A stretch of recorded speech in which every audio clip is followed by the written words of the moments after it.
We have one political party founded by workers, including rail workers, to represent them. So what's Keir Starmer been up to this week? The Labour leader has banned shadow cabinet members from RMT picket lines.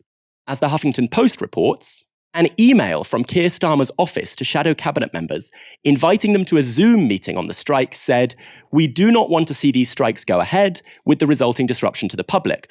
The message added, "However, we also must show leadership, and to that end, please be reminded that frontbenchers should not be on picket lines. Please speak to all the members of your team to remind them of this and confirm with me that you have done so." All he wants is to stop the strikes. Well, we all want a world where trains run on time, but not if it means the powerful doing as they please and workers silently paying any price. As Rousseau said, there is peace in a dungeon, but that does not make it desirable. Compare and contrast. That was Starmer. Here's the RMT General Secretary, Mick Lynch. The whole country is suffering, and we have got a membership and a trade union that is prepared to fight for what we've got. What the rest of the country suffers from is the lack of power, the lack of the ability to organise, and the lack of the wherewithal to take on these employers that are continually driving down wages and making the working class in this country poorer year on year on year, while the rich get richer and dividends are accelerated and the stock market is reasonably healthy. We've got full employment and falling wages, and that is a situation that has never happened before, and it cannot be tolerated by working people or by the trade union movement.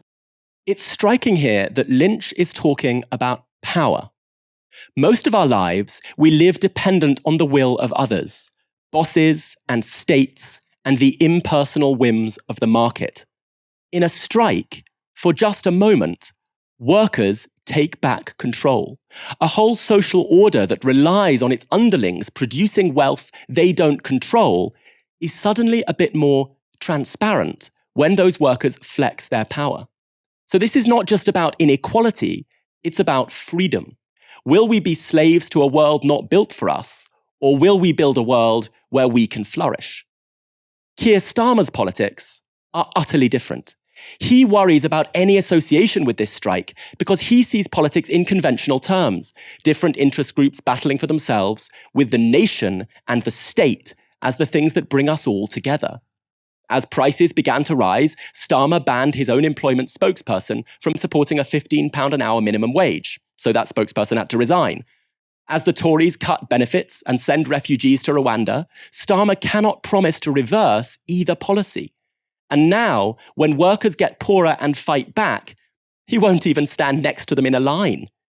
Clearly, his politics are not about championing the exploited and oppressed and dreaming of a world without hierarchies of power and wealth. But Starmer says it's a patriotic duty to celebrate the monarchy and NATO, whose bombs fall all over the world. We're seeing an old tradition playing out here, where social democrats think they must prove their loyalty to all the hierarchical institutions of the British state because they don't really believe we can pull those things down and live, all of us, in freedom. Moya, Mick Lynch or Keir Starmer, who do you prefer? Oh, what a bait question, Barnaby. You know who I prefer.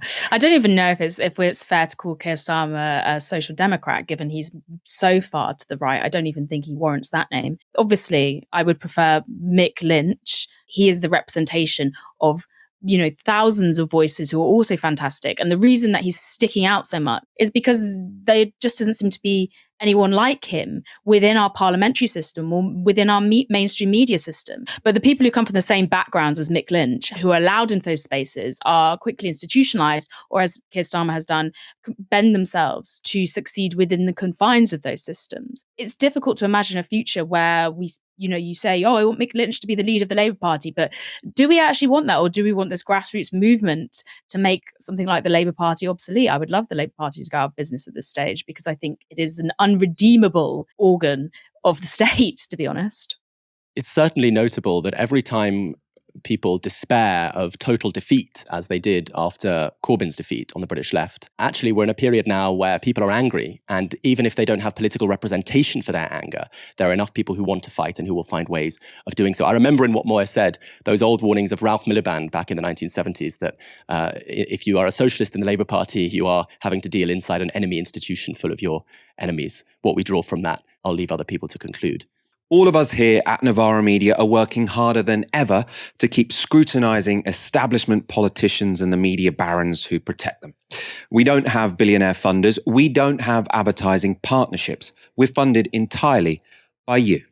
If you've ever thought about supporting us, now's the time to go to novaramedia.com/support and donate anything you can from just £1 per month. Defy the corporate media. Join our monthly supporters and help build our supporter base to 10,000 strong.